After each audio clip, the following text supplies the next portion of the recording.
എന്താ ചെയ്ത്? ഞാൻ മുൻസീറ്റിലിരുന്നോളാം. വേണ്ട. തൃച്ചംബരത്തെ വെല്ലുവിഞ്ഞന്റെ ഭാര്യ ഇരിക്കേണ്ടത് ഡ്രൈവർമാരുടെ സീറ്റിനടുത്തല്ല, പിൻസീറ്റില. അച്ഛാ, ഞാൻ തൃച്ചംബരത്തെ ഡ്രൈവർ ദാസിന്റെ മകള് കൂടിയാണ്. ഇല്ല, ദാസിന്റെ മനസ്സിൽ അങ്ങനെ ഒരു മകളില്ല. തൃച്ചംബരത്തെ വെല്ലുവിഞ്ഞന്റെ ഭാര്യയ്ക്ക് എവിടെ പോണെന്ന് പറഞ്ഞാൽ ഞാൻ അവിടെ കൊണ്ടെത്തിക്കാം. അച്ഛാ, എന്തൊക്കെയാ ചെയ്ത്? കയറിയട്ടെ. മുതലാളിമാര് കയറേണ്ടത് കാറിന്റെ പിൻസീറ്റില്.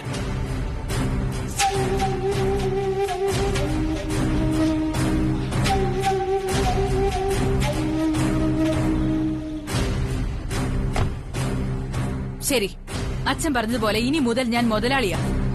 ഡ്രൈവർ കാർ ഓടിച്ചാ മതി. എവിടെ ഇരിക്കണം, എങ്ങനെ ഇരിക്കണം എന്നൊക്കെ ഞാൻ തീരുമാനിച്ചോളാം.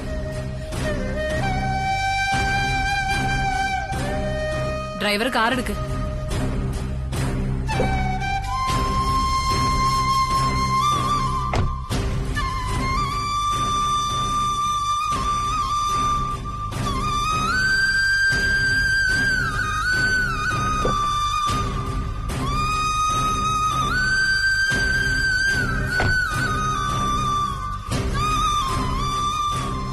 എങ്ങോട്ടാ? അത് ഞാൻ പറഞ്ഞു കഴിഞ്ഞല്ലോ, കേട്ടില്ലായിരുന്നോ? Super market.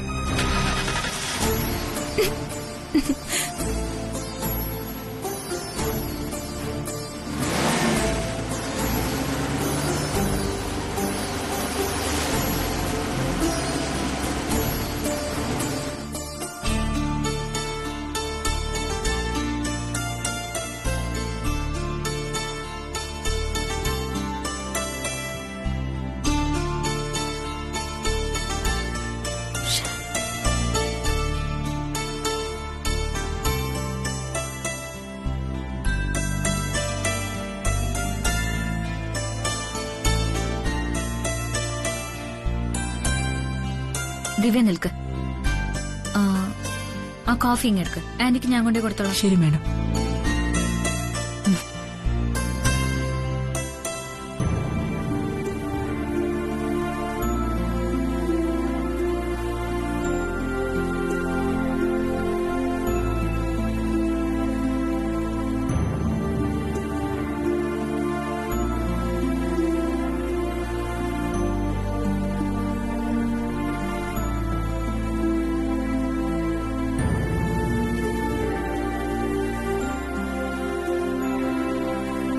ആന്റി,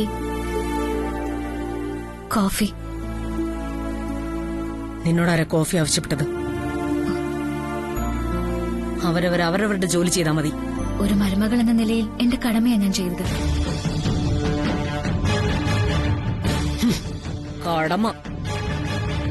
കടമകളൊക്കെ എല്ലാവരും മത്സരിച്ച് ചെയ്തു കഴിഞ്ഞല്ലോ. മകൻ മകന്റെ കടമ, ഭർത്താവ് ഭർത്താവിന്റെ കടമ, മരുമകൾ മരുമകളുടെ കടമ. സന്തോഷമായി. ആന്റി, കഴിഞ്ഞതൊക്കെ കഴിഞ്ഞു. ഇനിയും വേണം ഈ വാശിയും വൈരാഗ്യവും ഒക്കെ. മിണ്ടരുതും. എല്ലാവരും കൂടി ചേർന്ന് എന്നെ തോൽപ്പിക്കാൻ നോക്കിയപ്പോ തകർന്നടിഞ്ഞത് തലമുറകൾ കരുതലോടെ കാത്തുവച്ച തൃച്ചംബരത്തിന്റെ അഭിമാനം. ആന്റി, ആനന്ദ ഇറങ്ങു പുറത്ത്. ഇറങ്ങാൻ വേണ്ട.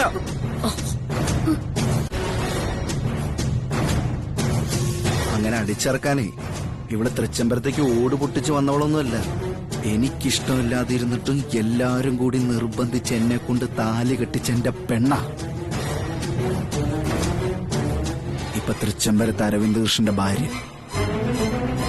തൃച്ചംബരത്ത് അഭിപ്രായം പറയാനുള്ള അധികാരവും അവകാശമുള്ളവളാ ഇവളും. ഒരു സുപ്രഭാതത്തിൽ അടിച്ചിറക്കാന്നുള്ള ബുദ്ധിയൊന്നും ആർക്കും വേണ്ട.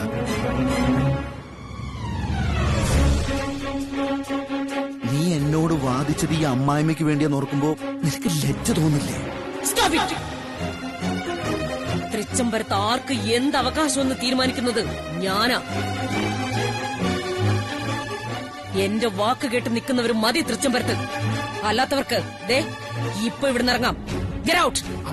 അമ്മ ഇതൊക്കെ ഒരു തരം. വേണ്ട, പ്ലീസ്. ഇല്ല, അമ്മയാണെന്ന് കരുതി എല്ലാ നെറുകേടുകൾക്കും മൗനമായിട്ട് നിൽക്കാൻ എനിക്ക് പറ്റില്ല. അരവിന്ദ് നിർത്ത്.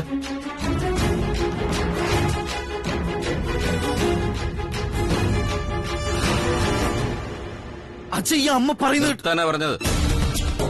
നന്ദന, ഇവനെ കൂട്ടിക്കൊണ്ടുപോ. അരവിന്ദ് വരും, വരാൻ.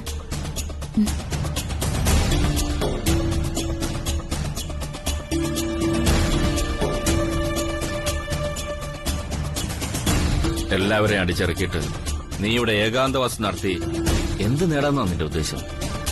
കഷ്ടം. നിന്റെ സാമ്രാജ്യം നീ ഇപ്പം ഭൂതത്തെ പോലെ കെട്ടിപ്പിടിച്ചുകൊണ്ടിരിക്കുന്ന പാരമ്പര്യവും അന്തസ്സും മണ്ണാങ്കട്ടയൊന്നും അല്ല. അമ്മയാണ് സമ്പാദ്യമെന്ന് കരുതി വന്ന 2 മക്കളാ. വിലയിട്ടപ്പോ നീ മറന്നുപോയത് ആ മക്കളെയാ. അവരെ ദത്തെടുത്തതല്ല, നീ നിന്റെ ഈ വയറ്റിൽ 10 മാസം ചുമന്ന് പ്രസവിച്ചതാ. ആനന്ദിന്റെ കാര്യം ആലോചിക്കുമ്പോ പലപ്പോഴും നിന്റെ പൊക്കൾ കൂടി മുറിച്ചു മാറ്റിയൊന്നു വരെ ഒരച്ഛനെന്ന നിലയിൽ ഞാൻ സംശയിച്ചിട്ടുണ്ട്. നിന്റെ ഏകാന്തവാസം അതിനുള്ള ഉത്തരം തേടിയാണെങ്കിൽ അയക്കും.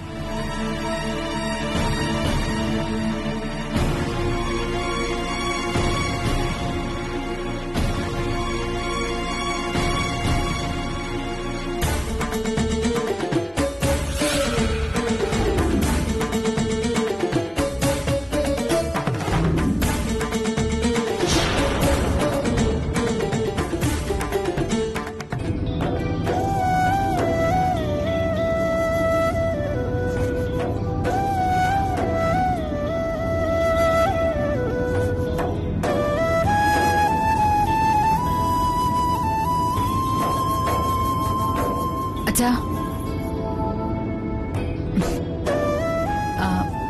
അച്ഛാ, അനിയൻകുട്ടന്റെ പഠിത്തമൊക്കെ ശ്രദ്ധിക്കുന്നുണ്ടല്ലോ അല്ലേ? അറിയാലോ, അവനൊരു അവസരം കിട്ടി അപ്പൊ ഉഴപ്പിക്കളയും. അച്ഛനെല്ലാം കേൾക്കുന്നുണ്ടെന്നൊക്കെ എനിക്കറിയാം. എന്തിനാ അച്ഛൻ എന്നോട് ഇങ്ങനെയൊക്കെ പെരുമാറുന്നത്?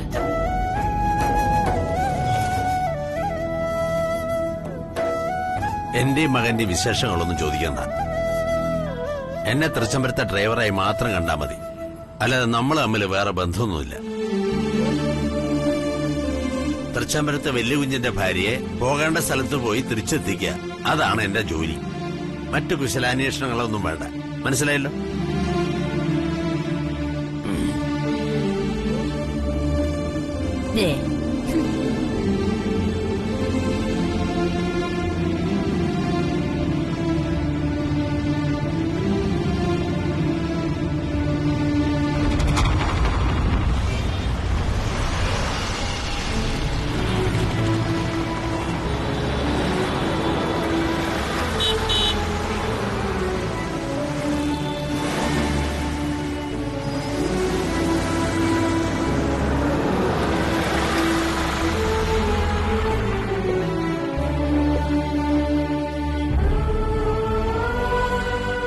തൃച്ചംബരത്തെ വണ്ടിയാണല്ലോ.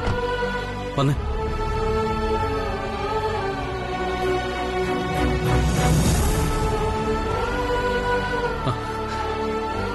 Good morning madam. Good morning. ഇതെന്ത് പറ്റി? ഞാൻ ഇതിനു മുമ്പ് വന്നപ്പോ ഇങ്ങനെയൊന്നും ആയിരുന്നില്ലല്ലോ. അയ്യോ മാഡം, ഇപ്പോ പഴയ കല്യാണി അല്ലല്ലോ. ഇപ്പോ തൃച്ചംബരത്തെ ആനന്ദ് സാറിന്റെ വൈഫല്ലേ? ഇതേ മാഡത്തിന്റെ കയ്യിൽ നിന്ന് ലിസ്റ്റ് വാങ്ങി സാധനങ്ങൾ എടുക്കാം.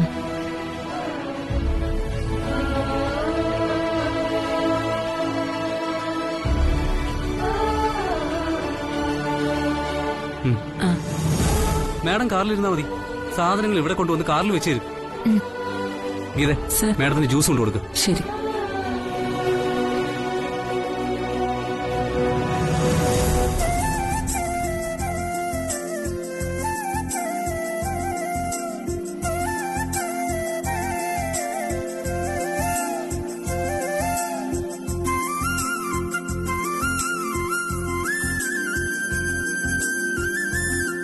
ജ്യൂസ് അവിടെ കൊടുക്കൂ.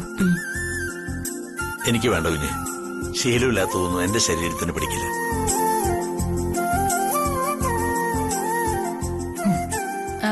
എന്നാ ഇങ്ങ് തന്നേക്കൂ.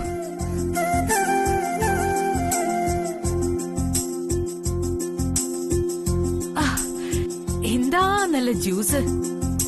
നല്ല ഫ്ലേവർ ആണെന്ന് തോന്നുന്നു കേട്ടോ അച്ഛാ. നാവ് കൂടി അങ്ങ് ഇറങ്ങിപ്പോകുന്ന പോലെ.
അവരൊക്കെ എന്നോട് ബഹുമാനത്തിൽ പെരുമാറണ കണ്ടപ്പോ അച്ഛന്റെ മുഖം ഞാൻ ശ്രദ്ധിച്ചു. ഒരല്പനേരത്തേക്ക് എന്നെ ഓർത്ത് അച്ഛൻ അഭിമാനം തോന്നിയില്ലേ? ആര് പറഞ്ഞങ്ങനെ? ഞാൻ കണ്ടു അച്ഛന്റെ മുഖം. നീ പറഞ്ഞത് ശരിയാവണമെന്നില്ലല്ലോ. അവള് കണ്ടുപോലും. എനിക്ക് സമാധാനമായി. ഇപ്പോഴെങ്കിലും എന്റെ അച്ഛനായിട്ട് എന്നെ ഒന്ന് വഴക്ക് പറഞ്ഞില്ലേ? എന്തൊക്കെയായിരുന്നു, ഞാൻ മുതലാളി, അച്ഛൻ ഡ്രൈവർ, എല്ലാം ഇപ്പൊ പൊളിഞ്ഞില്ലേ? എന്തു പൊളിയാൻ? ഉടമയും ഡ്രൈവറും തമ്മിലുള്ള ബന്ധമുള്ളൂ നമ്മൾ തമ്മില്.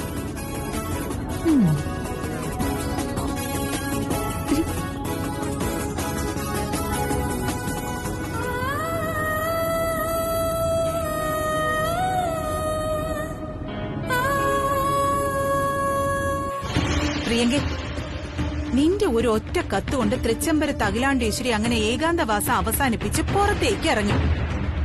നീ കത്തിൽ എഴുതിയതുപോലെ ആ വീട്ടുതടങ്ങളിൽ കിടന്ന് ശബ്ദമില്ലാതെ അഖില ചുവരുകളോടും ചിത്രങ്ങളോടും സംസാരിച്ച് ഒരു മുഴുഭ്രാന്തിയെ പോലെ നരകിച്ച് നാറാണക്കല്ല് ഉരുട്ടണമായിരുന്നു. നീ ഒരൊറ്റ കത്തിലൂടെ ഇല്ലാതാക്കിയത് അഖിലാണ്ടേശ്വരിയുടെ ആ ക്ലൈമാക്സ് സീനാ. അഖില എന്ന പെൺസിംഹം കൂട്ടിലടങ്ങിക്കിടന്നപ്പോ തൃച്ചംബരം ഭരിച്ചിരുന്നത് ഞാൻ എന്ന സിംഹമായിരുന്നു പ്രിയങ്കെ.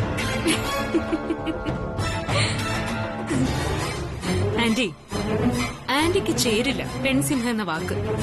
അത് അഖിലാണ്ടേശ്വരി പോലെ രാജയോഗം സ്വയം കൽപ്പിച്ചു നടക്കുന്ന ഒരു ജീവി. ആന്റി അതല്ല, സമർത്ഥയാ. നിമിഷ നേരങ്ങൾ കൊണ്ട് കാര്യങ്ങൾ വരുതിയിലാക്കാൻ കഴിയുന്ന കുറുക്കന്റെ ജന്മം. തൃച്ചംബരത്തെ അഖിലാണ്ടേശ്വരി ചുവരുകൾക്കുള്ളിൽ ഒതുങ്ങിയ പിന്നെ തൃച്ചംബരത്തിന്റെ റാണി ഈ നിൽക്കുന്ന വിലാസിനി ആന്റി അല്ല, കല്യാണിയാ.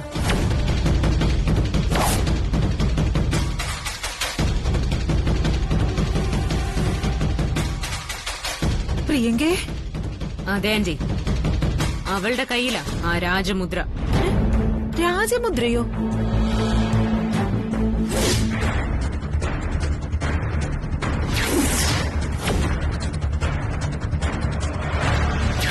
ഞാൻ ഉദ്ദേശിച്ച രാജമുദ്ര മറ്റൊന്നും അല്ല ആന്റി, കല്യാണിയുടെ കഴുത്തിൽ കിടക്കുന്ന ആനന്ദിന്റെ പേര് കുറിച്ച താലി. ആ താലി അഴിഞ്ഞു വീഴും വരെ ആരൊക്കെ എന്തൊക്കെ പറഞ്ഞാലും കല്യാണി തന്നെയാ തൃച്ചംബരത്തെ റാണി.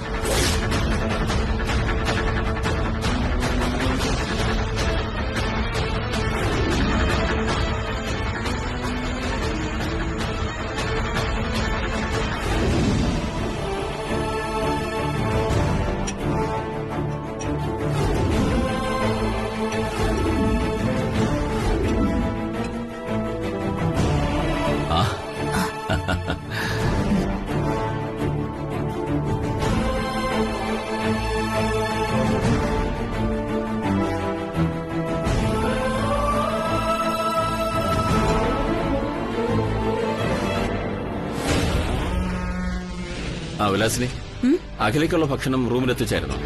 ഇന്ന് ആഹാരമൊന്നും റൂമിലേക്ക് കൊണ്ടുവരണ്ടെന്ന് അഖിലേച്ചി പറഞ്ഞു.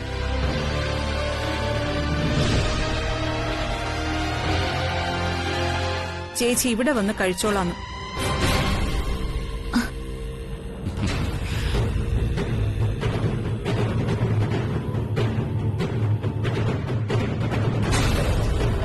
ആനന്ദ് ഇരിക്കാം വാ. വേണ്ട സർ, അമ്മ വന്നിട്ട് നമുക്ക് എല്ലാവർക്കും കൂടെ ഒരുമിച്ചിരുന്ന് കഴിക്കാം. അല്ല അരവിന്ദ് എവിടെ? പുറത്തേക്ക് പോയതാ, വരാൻ അല്പം വൈകുന്നു പറഞ്ഞു. ജയന്തിയും കൂടെ പോയിട്ടുണ്ട് ബസ് സ്റ്റോപ്പ് വരെ. ഇന്ന് അവളുടെ അമ്മയുടെ കാലിലെ പ്ലാസ്റ്റർ എടുക്കുന്ന ദിവസം. അവളാദ്യം അവനെ കൊണ്ട് ഏതെങ്കിലും ബേക്കറി കയറിയിട്ടുണ്ടാവും.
മതി. ആ കല്യാണി ഇരിക്കേ. എന്നിട്ട് എല്ലാവർക്കും തന്നെത്താൻ വിളമ്പി കഴിക്കാം.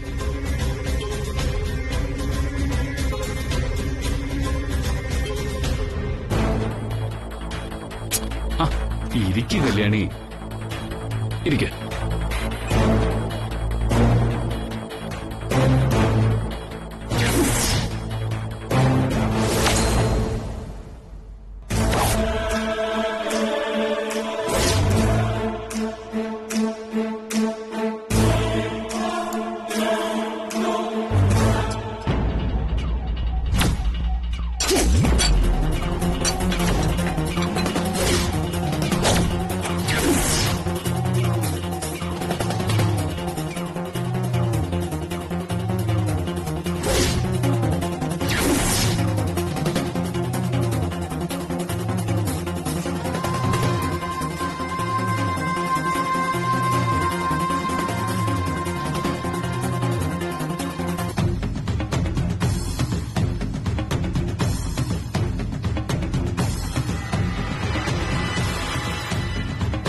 ദൈവമേ, ഞാൻ കരുതി വേലക്കാരിയുടെ കൂടെ ഇരുന്ന് അഖിലേച്ചി ഭക്ഷണം കഴിക്കൂന്ന്. എനിക്ക് സന്തോഷായി. അയ്യോ, കഷ്ടായിപ്പോയി. ഈ അഖിലേച്ചി എന്താ ഇങ്ങനെ?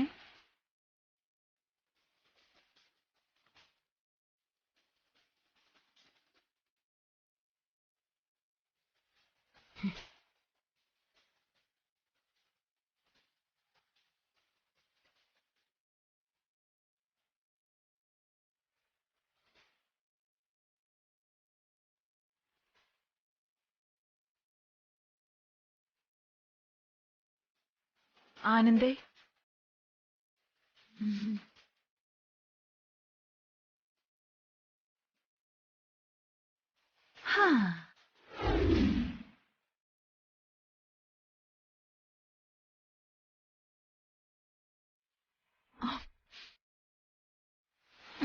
നല്ല ടേസ്റ്റ്.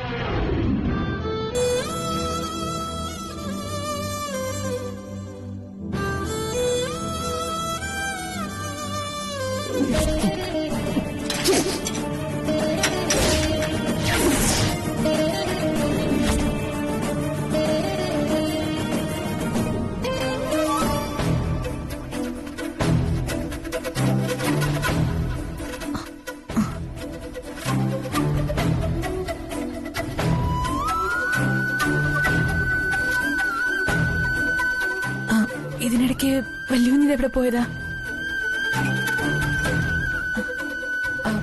അയ്യോ, തണുത്തിട്ടുണ്ട്. ഞാൻ പോയി ചൂടാക്കിട്ട് വരാം. കല്യാണി,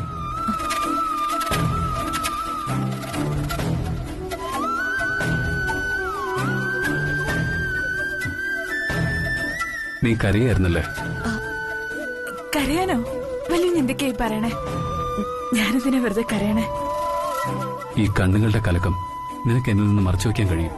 പക്ഷേ ഈ മനസ്സ് കലങ്ങിക്കിടക്കുന്നത് എനിക്ക് മനസ്സിലാക്കാൻ കഴിയും.